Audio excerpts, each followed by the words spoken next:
ভাই আজকে আমরা এত সুন্দর একটা পরিবেশে আসছি এবং এত সুন্দর যে পরিবেশে আমরা ঘোরাফেরা করলাম এই সম্পর্কে আপনি ভিউয়ার্সদের উদ্দেশ্যে কি বলবেন? আসলে আমরা তো সময় সুযোগ পাইলেই প্রকৃতি সৌন্দর্যের কাছে ছোটাছুটি করি।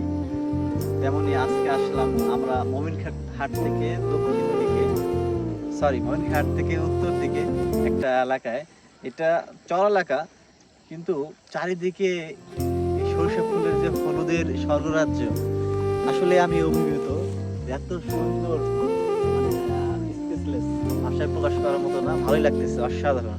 তুমি দেখো, দেখাও ডাইনে বামে, উত্তর দক্ষিণ পূর্ব পশ্চিম চতুর্দিকেই, মানে যেদিকে তাকাই মানে একটা সৌন্দর্য অন্যরকম, মানে ভালো লাগার মতো একটা পরিবেশ। মানে গ্রামে প্রকৃতির কাছাকাছি না আসলে আসলে সৌন্দর্যটাকে এক্সপ্লোর করা যাবে না। তো সবাইকে আহ্বান করবো, আসেন, দেখেন, ঘুরে, ভালো লাগবে আসলে।